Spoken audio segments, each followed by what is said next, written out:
ಬನ್ನಿ ಬನ್ನಿ ಬನ್ನಿ ಡಾಕ್ಟ್ರೆ ಹಂಗೆ ಏನು ಯಾಕಂದ್ರೆ ಜನ ಇಲ್ದಿದ್ದೆಲ್ಲ ಮಾತಾಡ್ತಾರೆ. ದುಡ್ಡಿನ ಹಿಂದೆ ಬೀಳಲಿಲ್ಲ ಅಷ್ಟರೊಳಗೆ. ಈಗ ನಮಗೆ ಸಾಕಷ್ಟು ದೇವರು ಕೊಟ್ಟಿದ್ದಿದೆಯಲ್ಲ, ಅದರಲ್ಲಿ ಉಪಯೋಗ ಮಾಡ್ತೇವೆ. ಇನ್ನು ಕೆಲವು ಬಂದಿದ್ದನ್ನು ನೀವು ಹೇಳ್ದಂಗೆ ಆರ್ಮಿಗೆ ಹಾಕಿ ಅಂದರೆ ಹಾಕಿದೆ, ಹಿಂದೆ ಕೆಲವು ದೇವಸ್ಥಾನಕ್ಕೆ ಕೊಟ್ಟೆ, ಕೆಲವು ಇದಕ್ಕೆ ಕೊಟ್ಟೆ, ಎಲ್ಲ ಅದು ಉಳಿದಿದ್ದ ಕಾಸನ್ನು. ಅದು ಆರ್ಮಿದು ಪಾಕಿಸ್ತಾನದ ದಾಳಿ ಆಗಿತ್ತಲ್ಲ, ಪುಲ್ವಾಮಾ ಅಟ್ಯಾಕ್ ಆಗಿತ್ತಲ್ಲ, ಅವಾಗ ಹಾಕಿದ್ದಲ್ಲ. ಹೌದೌದು, 1 ಲಕ್ಷ ಹಾಕಿ. 1 ಲಕ್ಷ ನೀವು ಯಾಕೆ ಕೊಡ್ಬೇಕನ್ನಿಸ್ತು? ಯಾಕಂದ್ರೆ ನಮ್ಮ ಭಾರತದ ಒಂದು ಪ್ರಜೆಗಳ ಒಂದು ಇದು ಒಳಿತಿಗೆ ಉದ್ದೇಶವಾಗಿ ಹಂಗಾಗಿ ಕೊಡೋಣ ಅಂತ. ಈಗ ಅದಾಯಿತು ಅಂತ ಇಟ್ಕೊಳ್ಳಿ. ವರದಡಿಗೆ ಕೊಟ್ಟೆ, ಅಲ್ಲಿ ಸಾಮಾನ್ಯವಾಗಿ ಸಾವಿರಾರು ಜನರಿಗೆ ಒಂದು ಊಟ ಹಾಕ್ತಾರೆ. ಅದಕ್ಕೆ ಮಠದಲ್ಲಿ ಯಾವ ಇದಿಲ್ಲ, ಏನು ಇನ್ಕಮ್ ಇಲ್ಲ, ಜನರೇ ಇನ್ಕಮ್. ಅದಕ್ಕೆಲ್ಲ ಹಾಕ್ತಿರ್ತೀವಿ. ಇಲ್ಲಿ ಕಲ್ಯಾಣ ಮಂಟಪ, ಅಲ್ಲಿ ಅಷ್ಟೇ 4 ಜನರಿಗೆ ಕಲ್ಯಾಣಕ್ಕೆ ಉದ್ದೇಶವಾಗಿ ತಯಾರು ಮಾಡ್ತಾರೆ ಅಂತ ಇಟ್ಕೊಳ್ಳಿ. ಅವಾಗ ಅಲ್ಲಿ ಕೊಟ್ಟಿರ್ತೀವಿ. ಸೊ ಹಾಗಾದ್ರೆ ನೀವು ತುಂಬಾನೇ ಸಾಮಾಜಿಕ ಕಳಕಳಿಯ ಕಾರ್ಯಗಳಲ್ಲಿ ನಿಮ್ಮನ್ನು ನೀವು ತೊಡಗಿಸ್ಕೊಂಡಿದ್ದೀರಿ ಹಾಗಾದ್ರೆ. ಸ್ವಲ್ಪದ್ರ ಮಟ್ಟಿಗೆ ಉಪಯೋಗ, ನಮ್ಮ ಕೈಲಾದ್ರ ಮಟ್ಟಿಗೆ ಹೆಲ್ಪ್ ಮಾಡೋದು. ಈಗ ನಾನು ನಿಮ್ಮ ಇಲ್ಲಿ ಬರೋ ಜನಗಳನ್ನ ನೋಡಿದ್ದೀನಿ. ಮರ್ಸಿಡೀಸ್ ಬೆಂಜ್ ಇಂದ ಹಿಡಿದು ಮಾಮೂಲಿ ಮಾರುತಿ ಕಾರಿಂದ ಹಿಡಿದು ಮರ್ಸಿಡೀಸ್ ಬೆಂಜ್ವರೆಗೂ ಎಲ್ಲ ಕಾರ್ಗಳು ಬರ್ತವೆ. ಬಟ್ ನಿಮ್ಗೆ ಯಾವತ್ತೂ ಆ ರೀತಿ ಆಸೆನೇ ಬರಲಿಲ್ಲ. ಯಾಕೆ? ಕಾರಣ ಏನದ್ರಿಂದ? ಕಾರಣ ಏನು ಅಂದ್ರೆ ಏನು ಅಂತ, ನಾನು ದೊಡ್ಡ ಕಾರ್ ತೊಗೊಬೇಕು, ದೊಡ್ಡ ಊರು ಹೋಗ್ಬೇಕು, ನಾನು ಫ್ಲೈಟಲ್ಲಿ ಓಡಾಡಬೇಕು, ನಾನು ದೊಡ್ಡ ಬಂಗ್ಲೆ ಕಟ್ಟಬೇಕು. ಯಾಕಂತ ಹೇಳಿದ್ರೆ ಅದು ಈಗಿನ ಜನಗಳ ಏನಂತಾರೆ, ಸಾಮಾನ್ಯವಾದ ಒಂದು ಜನಗಳಿಗೆ ರಿಕ್ವೈರ್ಮೆಂಟ್ ಆಗಿಬಿಟ್ಟಿದೆ. ಅದು ನನಗಿದೆ, ಅದೊಂದು ಹುಚ್ಚು. ಆ ವಯಸ್ಸಿರ್ತದೆ. ಈಗ ಆ ವಯಸ್ಸಿನಲ್ಲಿದ್ದಾಗ ಬಂದಿರ್ಬೋದು. ಆ ವಯಸ್ಸು ದಾಟಿದ ಮೇಲೆ ನಮಗೆ ಇದೆಲ್ಲ ತರಬೇಕು ಮಾಡಬೇಕು ಅನ್ನೋವಂಥ ವಿಚಾರಗಳು ಇರೋದಿಲ್ಲ. ಇಲ್ಲ, ಈಗ 65-70 ವರ್ಷ ಎಷ್ಟೋ ಜನ ಇದ್ದಾರಲ್ಲ, ನನಗಿದೆ, ಓಕೆ ನನಗಾಯ್ತು, ಈಗ ನನ್ನ ಮಕ್ಕಳಿಗೆ, ನನ್ನ ಮೊಮ್ಮಕ್ಕಳಿಗೆ ಆ ಥರ ಆಸ್ತಿ ಕೋಟಿಗಟ್ಟಲೆ ಮಾಡಬೇಕು ಅಂತ ನಿಮ್ಗೆ ಯಾವತ್ತೂ ಅನ್ಸಲ್ಲ? ಅದೇನಿಲ್ಲ, ಅದ್ರಲ್ಲಿ ಏನು ಮಾಡಿ ಏನು ಮಾಡ್ಬೇಕು? ಅದನ್ನು ಹೋಗ್ತಾ ಏನಿದೆ, ಹೋಗ್ತಾ ಎಂಥದ್ದು ಇಲ್ಲ. ಮತ್ತಿನ್ನೆಂತಕ್ಕಾಗಿ ಅದನ್ನು ಮಾಡೋದು? ಸೊ ಇಲ್ಲಾದರೂ ಬಂತು, ಹೋಗಲಿ, ಯಾರಿಗೆ ಹೋಗ್ತದೆ ಹೋಗಲಿ. ಸೊ ಈ ವಿಷಯವಾಗಿ ನೀವು ಸಮಾಜಕ್ಕೆ ಕೊಡ್ತಕ್ಕಂತಹ ಸಂದೇಶ ಏನಂತೀರಿ? ಸಂದೇಶ ಅಂದರೆ ಅಷ್ಟೇ, ಒಳ್ಳೆಯ ಆರೋಗ್ಯ, ಒಳ್ಳೆಯ ಅವರಿಗೆ ಗುಣ, ಇಂಥದ್ದನ್ನು ಹೇಳೋದು ಅಷ್ಟೇ. ಮತ್ತು ನಿನ್ನೇನು ಹೇಳೋಕ್ಕೆ ಸಾಧ್ಯ? ನಮ್ಮ ಮಾತನ್ನು ಎಷ್ಟು ಬೆಲೆ ಕೊಡ್ತಾರೆ, ಕೊಟ್ಟಷ್ಟರ ಮಟ್ಟಿಗೆ ಉಪಯೋಗ ಆಗುತ್ತೆ ಕೊಟ್ಟವರಿಗೆ.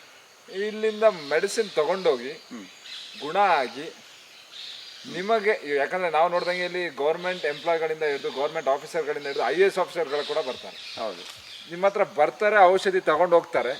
ನಂತರ ಗೌರ್ಮೆಂಟ್ಗೆ ಹೇಳಿ ನಿಮಗೆ ಸನ್ಮಾನ ಸಮಾರಂಭಗಳು ಈ ಥರ ಯಾವುದಾದ್ರೂ ಒಂದು ಕಾರ್ಯಕ್ರಮಗಳಿಗೆ ನಿಮ್ಮನ್ನು ಕರೆಯೋದು ಏನಾದ್ರು ಮಾಡೋ ಪದ್ಧತಿ ಇದ್ದಾರೆ. ನಾವು ಕೆಲವೊಂದು ಸರಿ ಒಪ್ಕೊಳ್ಳಲ್ಲ. ಯಾಕೆ ಒಪ್ಕೊಳ್ಳಲ್ಲ? ಯಾಕೆ ನಮಗೆ ಯಾಕೆ ಈ ವಯಸ್ಸಿನ ಮೇಲೆಲ್ಲ ಯಾವ ಸನ್ಮಾನಕ್ಕೆ ತಗೊಂಡು ಹೋಗಿ ಏನು ಮಾಡಬೇಕಾಗಿದೆ ಅಂತ. ಸೊ ನಿಮ್ಮ ಈ ಪಾಪ್ಯುಲಾರಿಟಿಯಿಂದ ನೀವು ಇಷ್ಟು ವಿಖ್ಯಾತರು ಇವಾಗ. ನಾನು ನೋಡ್ದಂಗೆ ನೀವು ಪ್ರಪಂಚದಲ್ಲಿ ಸುಮಾರು ಜಾಗದಲ್ಲಿ ಗೊತ್ತಿರೋದಿರೋ ಜನಗಳಿಗೆ ನಿಮ್ಮ ಬಗ್ಗೆ ಗೊತ್ತು. ಸೊ ಈ ವಿಖ್ಯಾತಿ ಬಂದ ಮೇಲೆ ನಿಮಗೇನಾದ್ರು ತೊಂದರೆಗಳಾಗ್ಲಿಕ್ಕಿರೋ? ಹೌದು, ಸ್ವಲ್ಪ ಆರೋಗ್ಯದ ಬಗ್ಗೆ ಸ್ವಲ್ಪ ಹೇಳಬೇಕು. ಜನರ ಒಂದು ಇದು ಜಾಸ್ತಿ ಆಯಿತು, ಜನ ಬರೋದು ಜಾಸ್ತಿ ಆಯಿತು. ಒಳ್ಳೆ ಸ್ವಲ್ಪ ಜನ ಕೆಡಿಸ್ಕೊಳ್ಬೇಕಲ್ಲ, ಈ ಕಡೆ ಜನ ಕೆಡಿಸ್ಕೊಳ್ಳೋದು ಭಾಳಷ್ಟು ಇರ್ತದೆ. ಜನ ಕೆಡ್ಸ್ಕೊಂಡು ಮಾಡಲೇಬೇಕಲ್ಲ, ಅವಾಗ ನಿಮ್ಮ ಔಷಧಿ ತಗೊಂಡು ಅದರಿಂದ ದುಷ್ಪರಿಣಾಮ ಆಗಿ ಯಾರಿಗಾದ್ರೂ ತೊಂದರೆ ಆಗಿರ್ತಕ್ಕಂಥ ಯಾವ್ದಾದ್ರು ಅದನ್ನು ನಾವು ಹೇಳ್ಬಿಟ್ಟಿರ್ತೇವೆ. ಇದು ಈ ಥರ ಆಗ್ತದೆ, ಅಕಸ್ಮಾತ್ ಇದು ಇಷ್ಟು ಮುಂದುವರೆದಕ್ಕೆ ನಾವು ಕೊಡೋದಕ್ಕೆ ಮನಸ್ಸು ಒಪ್ಪೋದಿಲ್ಲ, ಅದು ನೀವು ಬಂದಿದ್ದೀರಿ ಕೊಡ್ತಾ ಇದ್ದೀನಿ, ನಿಮಗೆ ಅನುಕೂಲ ಆದರೆ ಬನ್ನಿ, ಇಲ್ಲಾದ್ರೆ ಬೇಡ ಅಂತೇಳಿ ಹೇಳಿರ್ತೀವಿ.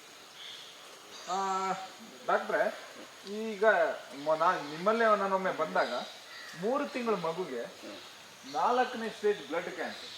ಹೌದು. ಸೊ ನೀವು ಹೇಳಿದ ಪ್ರಕಾರ ಆ ಮಗುಗೆ ಕ್ಯೂರ್ ಮಾಡಲಿಕ್ಕೆ ಕಷ್ಟ. ಯಾಕಂತ ಹೇಳಿದ್ರೆ ಹಾಲು ಕುಡಿಯೋ ಮಗುಗೆ ಔಷಧಿ ಕುಡಿಯೋಕ್ಕೆ ಕೆಪಾಸಿಟಿ ಇರೋದಿಲ್ಲ. ಸೊ ಅದು ನೀರು ಕುಡಿಸೋಕ್ಕಿಲ್ಲ.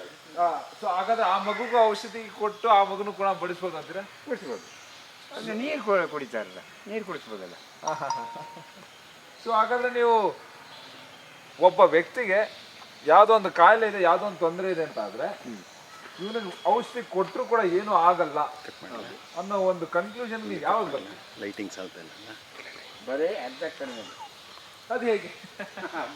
ಮತ್ತು ಟೈಮಿಂಗ್ ನಮಗಿರೋದೇ ಒಂದು 10 ಸೆಕೆಂಡ್ 20 ಸೆಕೆಂಡ್ ಅಷ್ಟೇ. 10 ಸೆಕೆಂಡು ಹೀಗಿರುತ್ತೆ. ನಿರ್ಣಯ ಮಾಡಿ ತಗೊಳ್ಬೇಕಾದ್ರೆ ಅಷ್ಟು ಬೇಗ ಆಗುತ್ತೆ. ಇದಂತೂ ಜ್ಞಾನನಕ್ಕೂ ಆಗಲ್ಲ, ಇದೊಂಥರ ಅದ್ಭುತ. ಅದು ಹೇಗೆ ಅದು ಹೇಗೆ ಆ ಜಾಗದ ಮಹತ್ವ, ಕೂತು ಜಾಗದ ಮಹತ್ವ. ಒಂದು ಜಾಗದ ಮಹತ್ವ. ಸೊ ಅಲ್ಲಿ ನೀವು ಅಲ್ಲಿ ಬಿಟ್ರೆ ಬೇರೆ ಇನ್ನೆಲ್ಲೂ ಔಷಧಿ ಬೇರೆ ಕಡೆ ಅಷ್ಟು ನಿರ್ಣಯ ಮಾಡೋಕ್ಕಾಗಲ್ಲ. ಸೊ ಬೇರೆ ಎಲ್ಲೂ ನೀವು ಔಷಧಿ ಕೊಟ್ಟಿಲ್ಲ, ಕೊಡೋದಿಲ್ಲ. ಏನಾದ್ರು ಮಾತಾಡಿದ್ರೆ ಹೊರಗಡೆ ಬರ್ತೇನೆ ಉದ್ದೇಶ ಅಷ್ಟೇ. ಸೊ ನಿಮಗೆ ಈ ನಿಮ್ಮ ಔಷಧಿ ಕೊಡೋ ಪದ್ಧತಿಯನ್ನ ನಮಗೂ ಹೇಳ್ಕೊಡಿ, ಅಥವಾ ನಮ್ಮ ಜಾಗಕ್ಕೆ ಬಂದು ನೀವು ಕೊಡಿ ಅಂತ ಕೇಳಿ ಇದುವರೆಗೂ ಯಾರು ಕರೆದಿದ್ದಾರೆ? ಕರೀತಾರೆ ಅವ್ರ ಕಡೆ. ನಮಗೆ ಬಾ ಕೊಡು. ಯಾಕೆ? ಯಾಕಂದ್ರೆ ಅದು ಸ್ವಲ್ಪ ಪವರ್ ಅಲ್ಲಿ ಇರೋದಿಲ್ಲ ಅಂತ ಹೇಳಿ ಆ ಜಾಗ ಮಹತ್ವ ಇರೋದಿಲ್ಲ, ಕಡಿಮೆ.